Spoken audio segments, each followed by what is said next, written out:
going to discuss American Missiles Complete Smithsonian Field Guide with a presentation. As you know, Brian is from the National Air and Space Museum. He's part of the archive reference team, and he's written a cool book. And what else do I need to tell about you? American Missiles offers an excellent overview of U.S. missile design over at least 50 years in a readily accessible and usable format for scale modelers and rocketeers of all interests.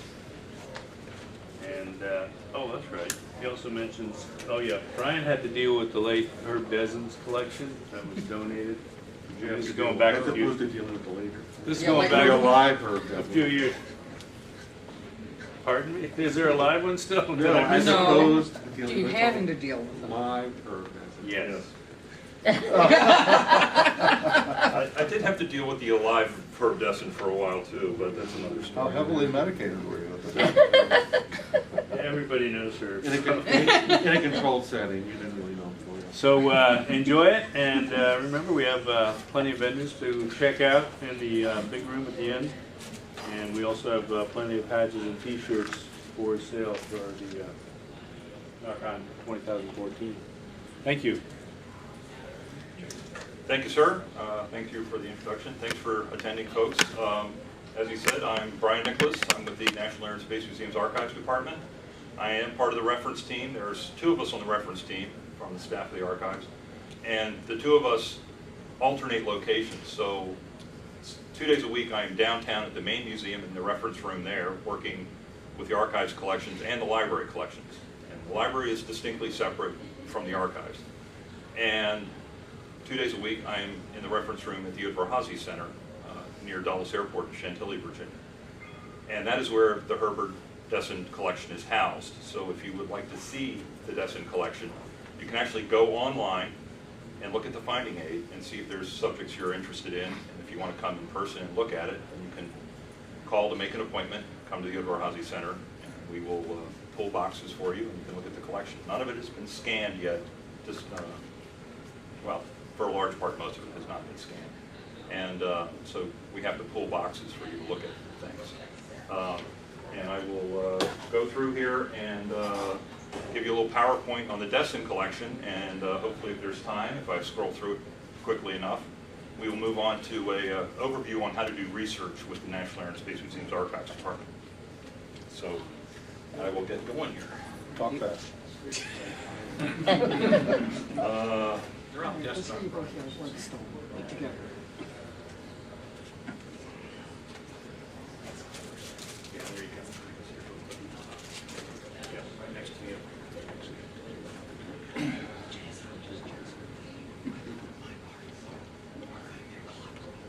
There we go. Get the dandy laser pointer out. Would it help if the lights were off for you folks, I think, perhaps? If somebody could grab those up by the door? I think the dimmer switch will kill the other ones, I think. I don't know. No, maybe not. Okay. Or is that other switch by over there? Take care of them. Ah, thank you, sir. Okay. Fran, knock that off. There's no font. Okay, so a little on Herb. He died in 1992. And of course, a lot of people in NAR know him as Mr. Cinerock. I'm told that he had a huge, huge amount of Cinerock kits in his house when he passed away. Unfortunately, they were gone by the time I arrived with a crew of folks from the museum to pick up his photo collection. He was a very popular science teacher from all accounts. I've heard from a lot of his students who come by to, they just wanted to see the collection just briefly because they had him as a science teacher, thought he was a cool guy. 96, the family donated the collection to the museum. And it does have aviation material. It's not strictly space. In some cases, if he was teaching something, he would gain material that was aviation related. In other cases, he would write to, say, McDonnell Douglas and say, I'm interested in this rocket vehicle. And they would say, well, by the way, we also make these airplanes. And they would send him just a whole packet of photographs. A lot of people who knew of Herb or have heard about the collection are very interested in drawings, of course, to do scale models with. I was really surprised to find that there's almost no drawings in the collection. It's pretty much photographs. When you see a folder in the finding aid that says documents, it is usually correspondence between Herb and whatever company regarding that vehicle, or it might be just different ephemera. If he went to a shuttle launch, there might be his badge for the launch, his parking pass, that type of thing. The materials now, as I said, housed at the Udvar-Hazy Center. I processed it at the Garden Warehouse at the Paul Garber facility in Suitland, Maryland, which is over near Andrews Air Force Base outside Washington, D.C. We have moved out of that facility to the Udvar-Hazy Center, so the material moved. 101 cubic feet of material, record center boxes that are, say, 9 inches wide and 4 inches deep and 11 inches, something that'll hold an 8 by 10 photograph. 306 boxes is how many that took up. What was nice was the collection was arranged very closely to the way we arrange things at the museum. I'm not sure if he was following us or just happenstance, but it worked out well. As I said, both air and space material, and black and white color and transparencies, sometimes 35 millimeter slides, sometimes 4 by 5 color transparencies that NASA or other agencies would disperse. Came from people all over the world. A couple of his friends had called me on the phone and told me, oh, did you know this about Herb? And I was like, no, I hadn't heard that story. And one of the stories was that the FBI came investigating him several times because he was getting mail from South Africa, Israel, South Korea. Oh, these are our new rockets. It's like, who is this guy? He would respond to contests on Radio Moscow and win. Yeah. So it was quite funny. Evidently, he would invite them into the house and say, oh well, I got rocket stuff because I'm a rocket geek, and the house was full of model rockets, and they'd be, oh, okay, you're harmless. After he passed, Laurel High School, which was where he taught for his latter years, created a scholarship. They also created a space awareness center, and once again, 96, the collection came to us. I'm backtracking. Okay, here we go. Aircraft photographs covered the 60s to the early 1990s, which is great because that's when the museum has a gap in their photo collection. So a lot of the aircraft that were going on display at the Udvar-Hazy Center, and the spacecraft and missiles as well, the labels actually have photographs that came from the Desind Collection. Even though they don't say that on the label, we don't normally do that. But the space photographs do cover World War II to the present. A lot of people were asking me, like, how much V2 material? Very little. I was kind of surprised. I don't know whether it was part of his upbringing and just decided he didn't care for Nazi missiles, but very little on the V2. Other than that, a lot of stuff. I was surprised by how many Atlas launches he had coverage of. I thought it was almost every Atlas launch once I got sorted through it. Once again, the document files contain strange things, but not blueprints. So on occasion, these flight covers from various launches he attended or just collected the covers for. Aircraft, once again, really supplanted what we had at the museum, which was really nice. Another big part of the aircraft photos was you could tell that he was getting photos of the aircraft because of what was on their wings or underneath the wings, missiles.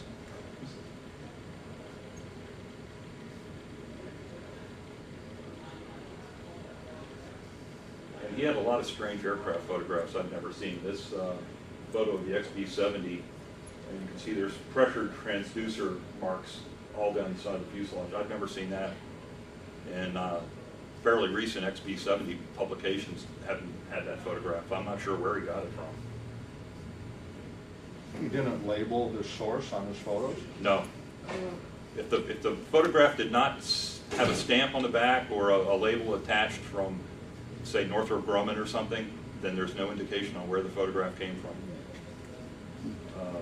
He has a lot of NASA photos, a lot of oddball types from overseas, shall we say, that must have interested him, so he wrote to them and got photographs.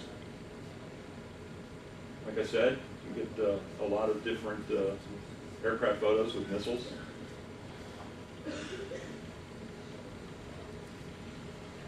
Once again, the space collection, which is really nice, is it's worldwide. It just wrote to everybody. So if he wrote to like the Russians, what kind of? I'll cover one of the little Russian stories, which is a little on the humorous side, if you don't mind laughing at somebody's misery. This was a great shot of multiple reentry vehicles coming through. Photo from Kwajalein. One of my favorite, when I found this in his collection, I'd always seen it in black and white. Seeing it in color, I was like, just kind of took my breath away for a moment. It was great. Really clean, burning engines and the black arrows. It just looks like they kind of levitate off the pad. Sometimes it's the photos don't seem to come from official sources. You can see up here it says "Do not release, file copy only." Details. Whoops. You found it. All right. Apollo Command Service Module escape pods. I've never seen that before. They could have used those on Apollo 13. This was great, seeing very early Sparrow 2s under test. Like I said, you know, he's got the ephemera from various launches he attended, are in the files. Sometimes he would just clip out the frank, and it might be because there was a space relation to the frank. It might just be that he was keeping track of where something came from. And so here's some of the letters he would get. Let's see. This just, you know, saying, here's the letter you requested. Sometimes the letters would say, this is the third time, fourth time we've sent you photographs for your articles for Sport Model Rocketry. When are you going to send us copies of the magazine? We're still waiting. Here's a letter where he wrote to Martin Marietta, and they said, oh, you need to write to the National Air and Space Museum. They have all our photographs. Well, we don't, but that was one way to dodge Herb's request, I guess. And here's letters to the Soviet embassy telling him to write to Novosti to get information, to leave the embassy alone. And here's a letter that he wrote that he was received from TASS, and the correspondent basically said, we're an organization, we work for profit. You know, you need to send us money for these photographs, but since you're a school teacher and my wife is a school teacher, I will send you a photograph, you know, to answer your needs.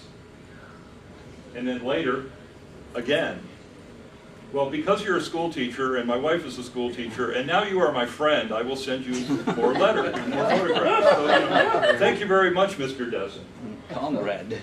And then lastly, we get to this letter, handwritten for the most part, tear-stained. I cannot help you any further. My wife has run off with an American and I will not deal with Americans any further. TMI, TMI. So Herb Desind is welcome. Did she run off with Herb? I don't think so. But once again, going back into the collection, we have you know, some great detail stuff that we didn't have from other NASA sources. Wrong button, yeah. And in some cases, you can see he got the same photograph, but he got color versions and black and white versions. I imagine it was in part trying to figure out where he would write articles for and whether they needed color or black and white, or he was just getting anything he could get his hands on. Found a couple of these in the files. We returned those to his sister, who's the surviving member of the family. And like I said, international in scope. So the Python, which is, boy, it looks a lot like a Sidewinder. And it was working with the collection, and a lot of stuff was labeled, a lot of stuff was not labeled. And I was looking at it and I was like, what missile is this? And I would just, I was like pulling out my hair, and I'm working basically in the back end of the warehouse at Garber. I don't have a computer to have access to anything. And I'm like, okay, I've got an M for missile, or a B for bomber book, an F for fighter book. Where's the M for missile book? I said, it's sitting right here in front of me. I just have to figure this all out. So I started figuring it all out. And had help from a lot of people. Sometimes I would ping off some of the guys I know down here who actually invited me down to NARCON. Matt Steele was a big help, a huge help. But we got it sorted out. It's a pretty good collection now. You said some great shots of Buran and Energia prime program. Some of the Japanese rockets, some Long March photos are in the collection. And the collection does get used. It got used right away. As soon as I got it processed, Greg Herkin came out with his book and used one of the Merv photos on the cover of his book. And that's Herb, if you've never seen Herb before. That was his Science Teacher of the Year from the Potomac Electric and Power Company, which is the power company for metropolitan Washington, Maryland area. And there is a finding aid online. You can find it rather easily. If you want to write that down, you can. If you want to ask me about it later, I'll tell you. But that's the cover page of the finding aid. Found a great photo of him wearing this Apollo suit in his classroom with a portrait of Darth Vader in the background. It just struck me as being very Herb, so we went with it. That's the end of that one. What he used to do during halftime of the football games at Laurel High School, he used to fly Cinerox during halftime, and it just drove the kids crazy. They just loved it. Yeah. So you probably heard that. Yeah, the other thing I've heard was that he would go up to where they would have launches at NASA Goddard, and in like the public area, and said sometimes a police car would come up and be kind of observing, and a policeman would step outside and stand next to the patrol car watching the launch, and he would sneak up behind him and just put an Alpha down on the ground and light it off, hook it up to a battery, light it off right behind him, and he would press the ignition button and tumble over backwards and giggling like mad because it would, of course, freak them out. Well, for the people who saw the Cinerox films, the thing that really unsettling was you'd see the Cinerox sitting there on the pad, and would be on a porta pad or whatever, and nothing was happening. And you'd see a hand go in there and shake the wires, and the rocket would take off. Oh my God. And that's because Herb used to sit with his legs folded right by the pad when he lit off D-13s for these two-stage Omegas. Could somebody hit the lights again for me? That's insane. Yeah, and by no means. Other people have better stories than I do, but that's a what good I can certainly one. recall. Was the scene, the hands going like this on his, and then he could never glue the fins on straight. So all these Cinerox films, the Spinning. pictures going like this. Okay, thank you. All righty, so now I'll talk a little bit about the Archives Department. They just mandated that we all be departments now. Oh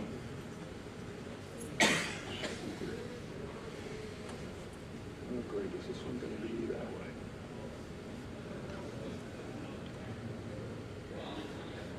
I have to scroll this one. Yes, okay, there we go. So everything you wanted to know about the archives. I've been at the National Air and Space Museum for a little over 25 years now, and the whole time in the Archives Department. I started out as a volunteer. I was had left Embry-Riddle in Daytona Beach and went back to Washington to try to get an aviation writing job. So I was freelancing, and I was going into the museum doing research in the library and archives. And one day, one of the members of the archive staff, at that point the Information Technology Division, I think is what they called it, Information Management Division, excuse me, he said, you know, if you became a volunteer, you could pull your own material and get out of my hair.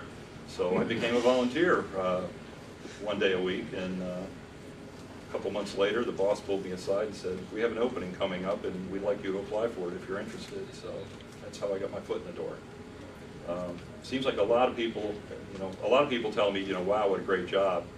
How do you get a job like that? And it seems like a lot of people start out as either an intern, a volunteer, or a fellow.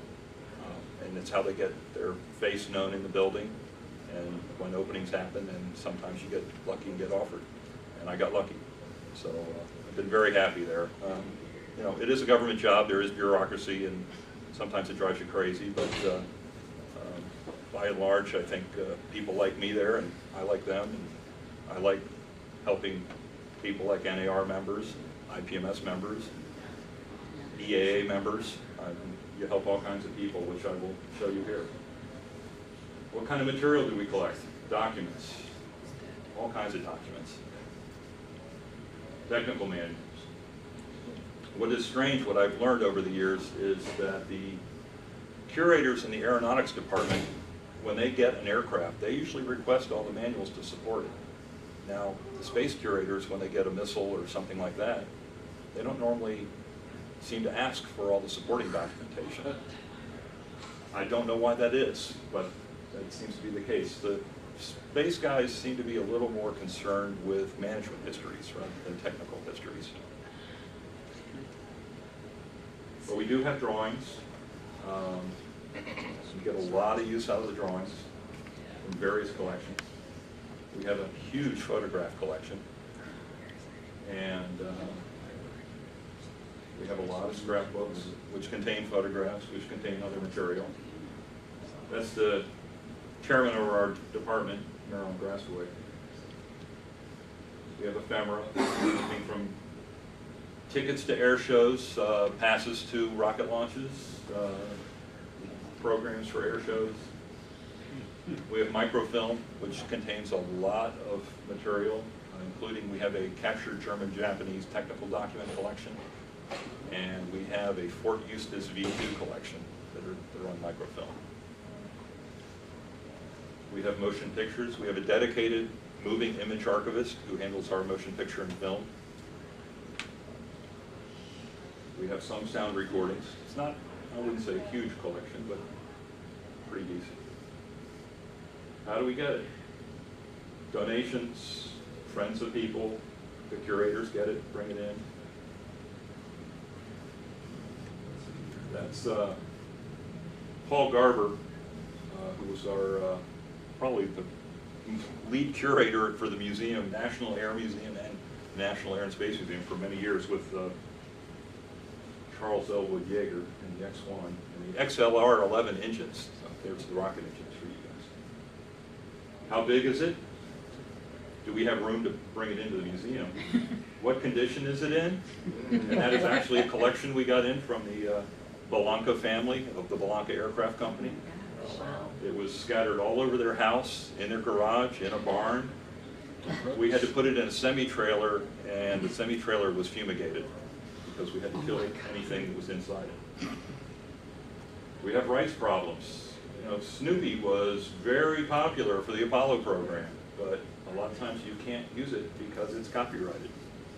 Even though NASA might have been using it, well, there's no further dissemination of it. Does it fit our needs? Is it something that we would normally collect, or is it something we already have multiple examples of? Then we don't need it. So, should we accept it? Yes. Sometimes a donor can send it to us. Sometimes they need help packing things up. And I think this is a photograph of the Howard Levy photo collection, which was in New Jersey. We went up after he died. His house had photographs in every room of the house, save the bedroom. And we boxed it all up and brought it down. And what do we do with it? We arrange it and describe it. This is pretty much what I did with the Desind Collection, although, let's see, David was sitting about here, Larry was sitting there, and I was way in the back. This is our one of our old storage buildings at the Garber facility. This is the new facility at Udvar-Hazy, film storage room, but pretty much all the storage areas look like this. Nice new shelving, easy to maintain, properly climate controlled. Preservation. So when you come in and you are going to work with the Desind Collection, you will be wearing cotton gloves, and you will take notes with pencil on your pad of paper, or you can use your laptop, but no pen, because if you use ink on something, we can't get the ink off. So always use pencil or in your archival documents. And fingerprints leave long-lasting stains. Sometimes we can reformat things. This is our large format scanner. We create finding aids. We do not have server space to put a lot of our things like FileMaker Pro access databases are not available to the public online. You can come in and use them in the reading room on the localized servers, but we do have finding aids online. Who uses it? Curators use it. The staff uses it when they're restoring and preserving the aircraft and missiles and spacecraft in the collection. Or when they're trying to figure out how to hang things at Udvar-Hazy, or display a missile. It's like, well, where are the normal jack points? Can we use those as a resting point to display the missile? The education staff uses it. Communications and special events staff uses it. Uses in publications, like on Missile Book. Other museums around the world. The U.S. government uses our collections. This is one of the really neat things we get to do, not really space related, rocket related, is the Joint POW-MIA Accounting Command. They come in and they say, we found this part on this island. Is this an American aircraft part? Okay, it is. Can you tell us what company it's from? Because we lost 5 airplanes on that island, and we're trying to find out, is this one where there's remains that we need to be looking for? So it's really kind of neat to work on that. And then sometimes we do get a follow-up phone call where they say, yes, we did find remains, and we were able to locate through DNA his family, and we repatriated the remains to the family. We get used in a lot of films, both documentary and general Hollywood release movies. Sometimes it's set dressing, sometimes it's research behind a plot point. A lot of different books, whether they're kind of general public books or enthusiast type publications. Restoration projects, modelers, both scale plastic, static plastic flying models, model rockets. That's Wes from Dr. Zooch. People doing family history, doing genealogy will come and use our records. How do you get what you want? Ask us. That's our old building at the Garber facility, which was being used after we moved out as a tractor storage facility until they were told it's too unsafe to use even for that. We're like, great. So that needs to be in a museum. Nice to know. Right. You can call us, but most of the time if you call us, we'll then tell you to email us or use our form on our website, because we can't answer you directly on the phone. Usually phone call responses are basically, if you can say, how many golf balls were hit on the moon? Oh, that's easy, I can tell you that off the top of my head, that type of thing. In-depth research, you need to send us something in writing, which can be email at asmreferencedesk.si@si.edu, or we have a form on the website, you can fill out the form. You can send us a letter, you can send us a fax. It's what I like to say to people is the government side of the Smithsonian is we need to have a paper trail. So basically, a request with paper, or you can come in person. Web resources or visit. Now this is the old reading room. And the front end of the warehouse, like I said, I was way in the back working. This is our new reading room. So we have 4 large tables, a very large storage area. This is downtown with the main museum. Let's see, this view is, okay, that's the restaurant. So we are at the far end of the building on the 3rd floor. And there's no public access, so you, once again, you do need to call and make an appointment, and then you come to the museum, go to the security desk. They'll call up to confirm that you have an appointment. I come down, check your ID, sign you in, get you a badge, and escort you up to the 3rd floor. And we have all sorts of in-house finding aids. And what's nice is when you're downtown, since we are co-located with the NASM branch of the Smithsonian Institution libraries, we have all the library books you can use. And of course, some of them you're familiar with. I mean, I know right on the reference shelves in the reading room, I know where Peter Always' Rockets of the World is, so I grab that right away for people.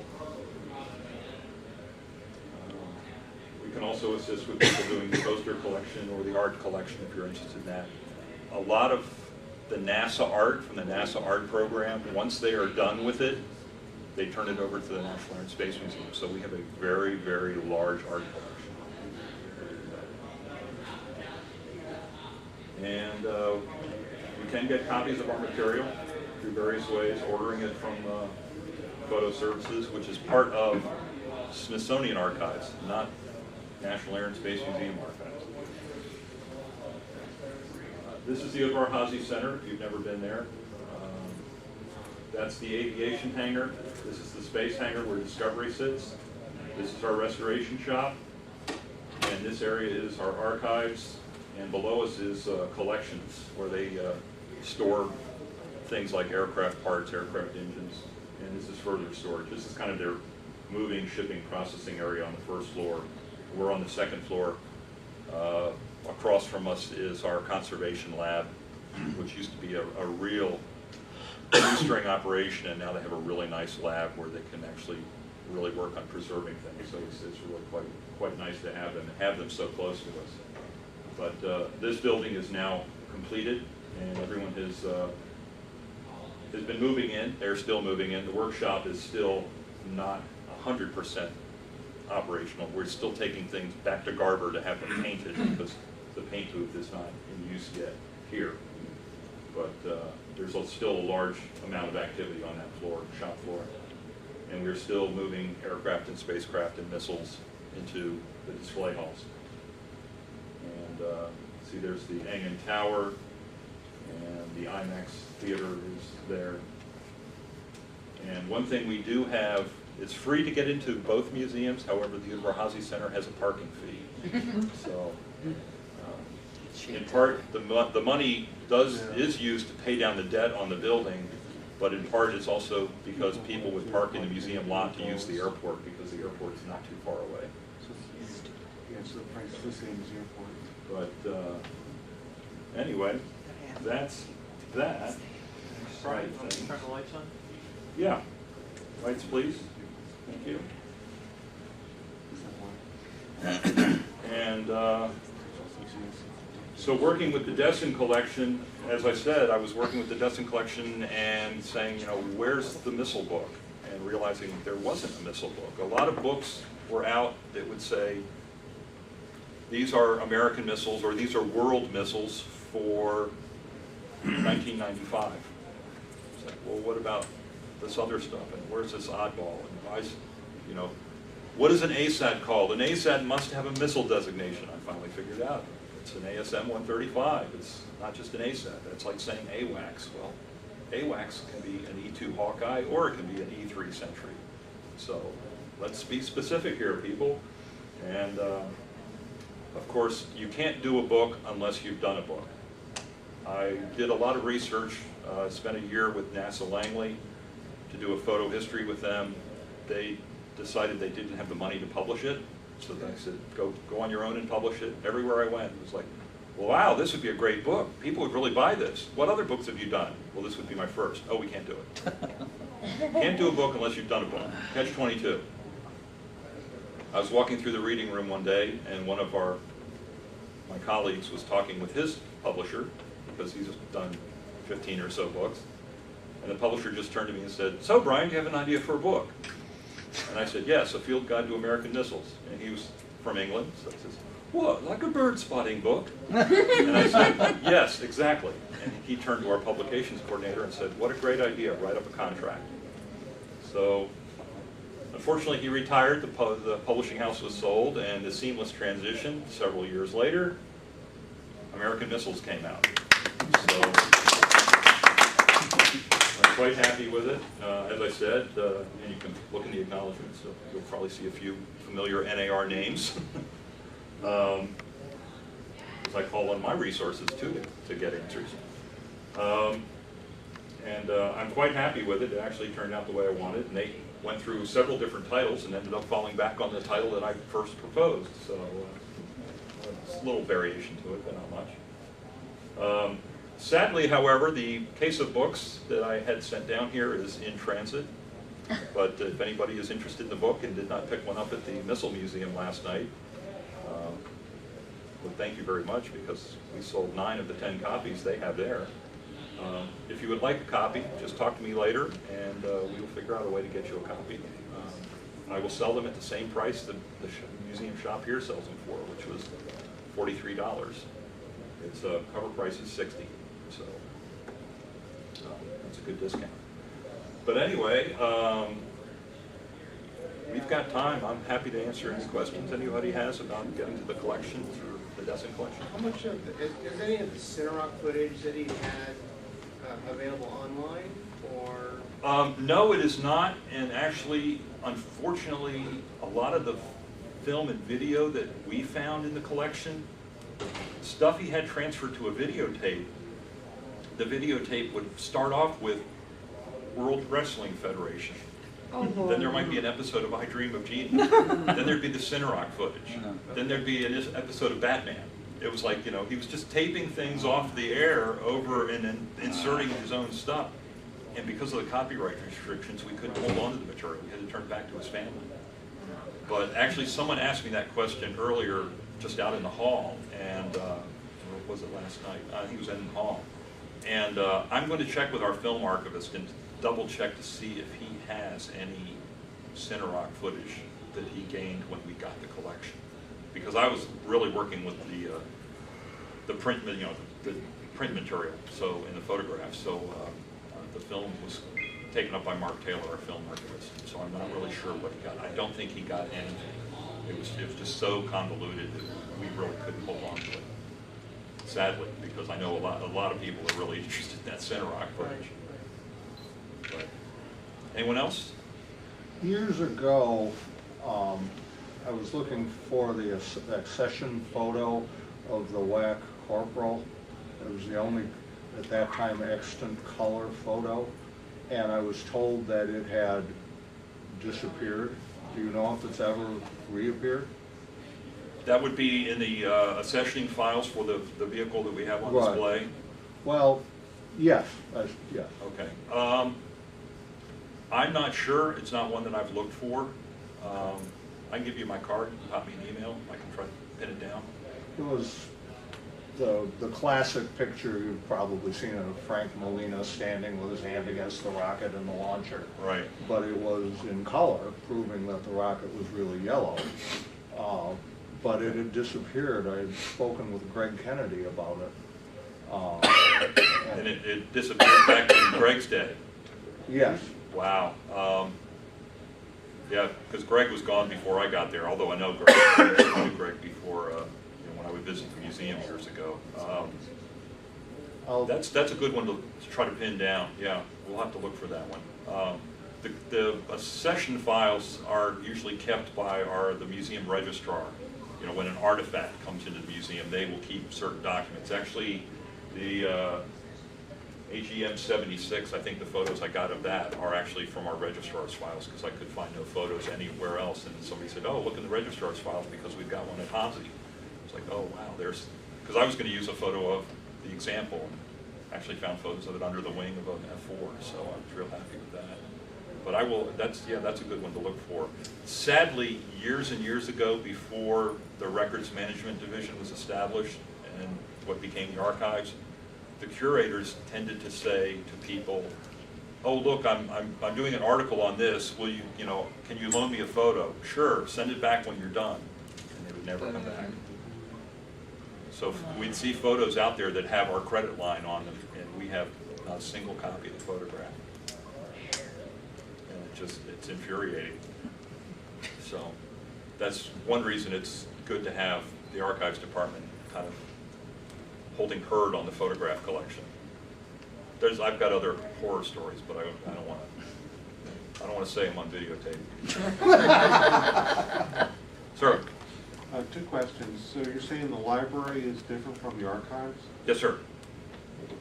The library staff is Smithsonian Institution Libraries, and the archive staff is National Air and Space Museum staff. And we just happen to be co-located in the same place downtown on the mall. I think somebody said at Natural History, the archives is in one section of the building, the library is in another section of the building. Because in the past, I mean, this is going back 20 years ago, I'd go into the library and I'd look for things, and they would produce a manila folder with stuff inside of it. Yeah, that was from the archives. Okay, but you sit in the library and you got it.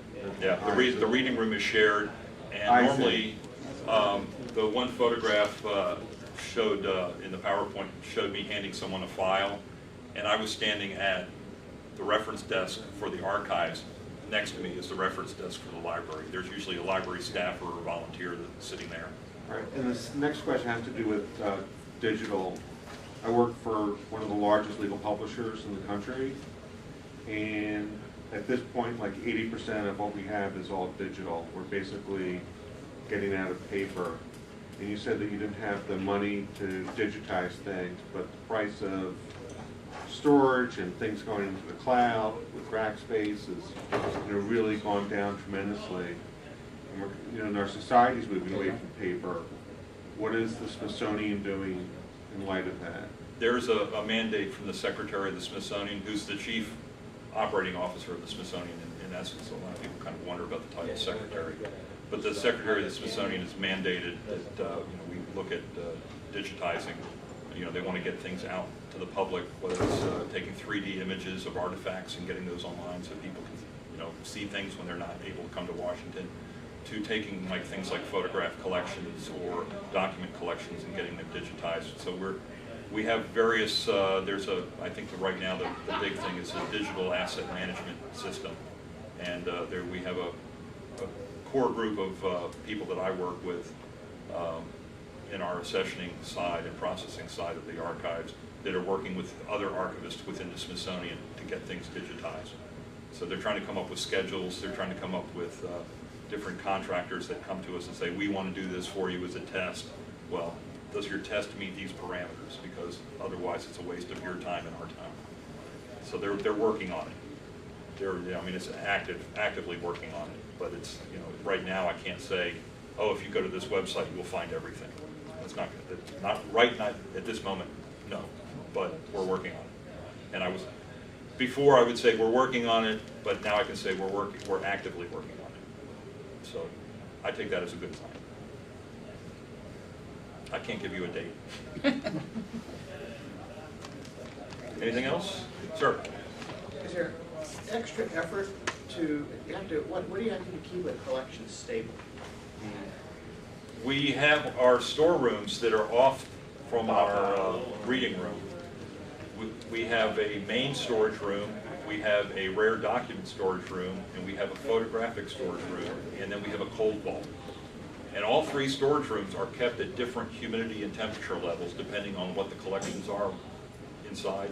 And then the cold vault is actually where we keep film, negatives, and those are, and microfilm, and those are chilled down to slightly above freezing. And that really slows down the growth of any bad things that happen to film, whether it's shrinkage or mold or anything like that. So we do keep that all separated, and it's a big plus having things like that. When we had the storage area behind us at the reference desk downtown, that was an open area, and the reading room has skylights. And so there's vast temperature fluctuations all the time because of that, so it's great to get the stuff out of there. So it works out well. The new place is it's just phenomenal to have. Plus we have growth room for new collections, which we didn't have before. So the last several years, before we moved, about 2 years ago, we were telling people, yes, we would love your collection. Can you wait 3 years before you give it to us? Because we have no room. There's no room at the inn. You know, if somebody gave us 1 box, we could handle it. If they wanted to give us 40 boxes, we could handle it. So now we have growth room for the future.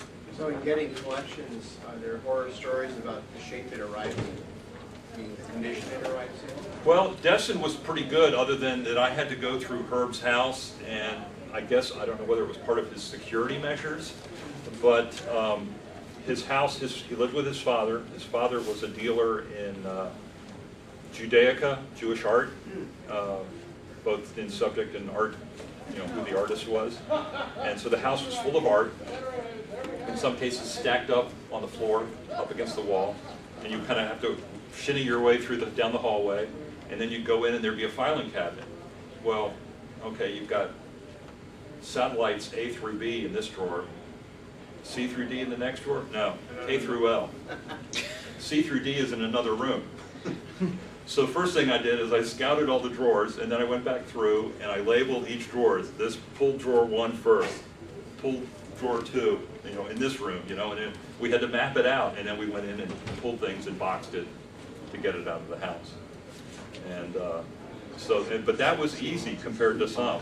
Like I said, the Howard Levy collection was all over his house. He had a little 2-story home in a little retirement community in New Jersey. Howard photographed from 1934 to probably 2000, something like that. And he photographed airplane events all over the Atlantic coast. And in some cases, he actually went to South America to air shows and photographed there. Just an amazing collection. If you're familiar with a magazine called Aeroplane Monthly, basically it's a British publication.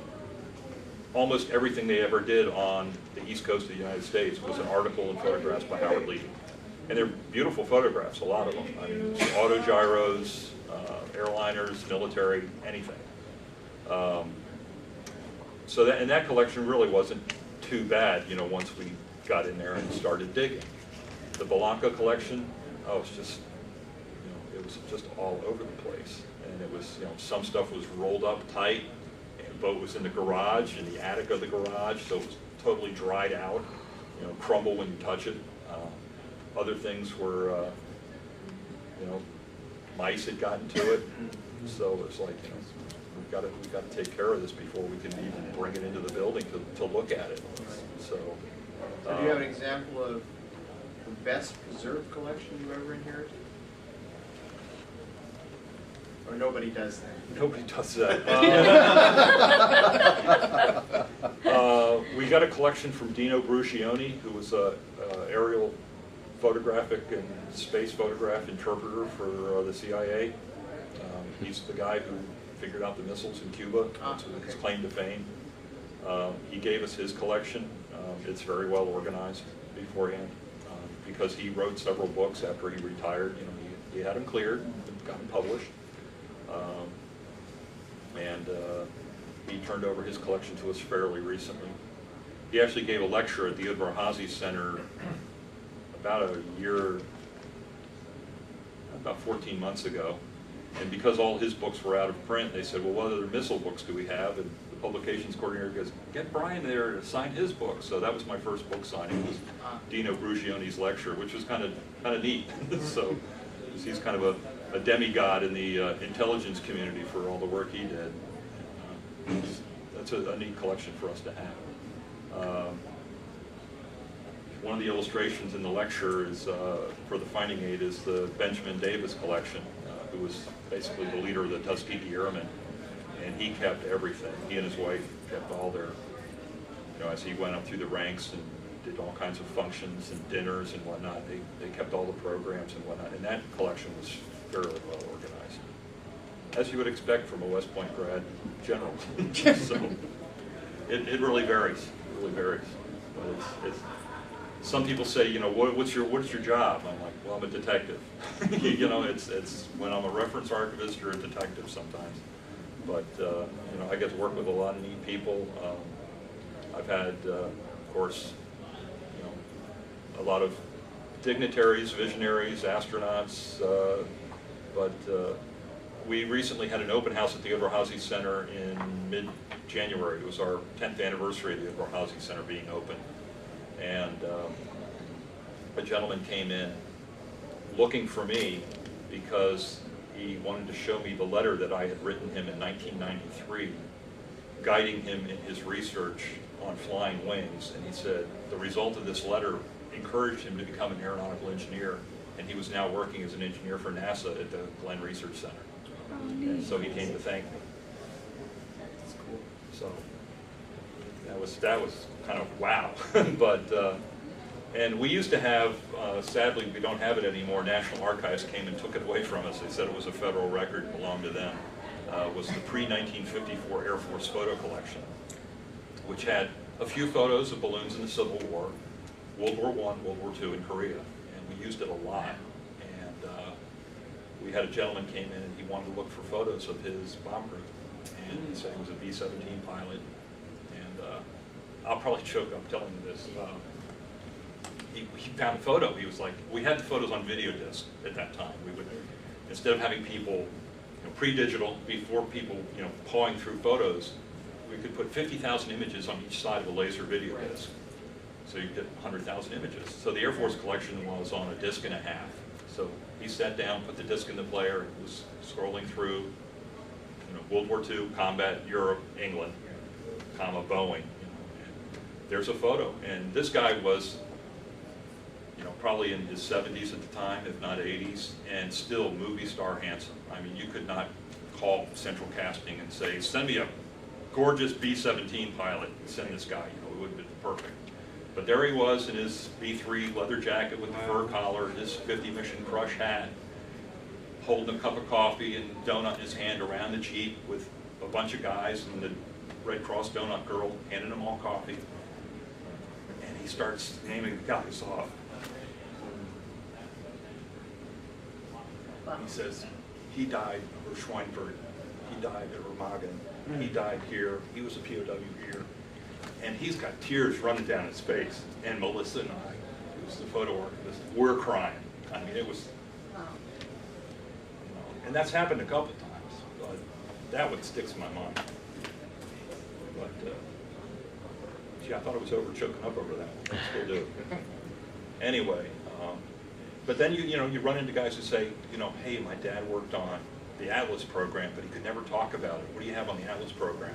I'm trying to put something together because, you know, he died last year, and, you know, we're having a family reunion. I want to do a salute to Dad. And I'm like, oh yeah, sure, come here. It's like, you know, when did he work for Convair? It's like, oh, he worked from, you know, this period to this period. And I'm like, oh, well, that's these launches here, you know, and they're like, oh, great, you know, and they go digging through stuff. So that's a lot of fun. But, Peter always used to come in a lot. I guess his brother was telling me that he might be resurrecting the Rockets of the World Series again, or doing a new update. So I'm looking forward to Peter returning, hopefully. So it's always fun to work with. Good guy. But well, thank you very much for coming. Any more?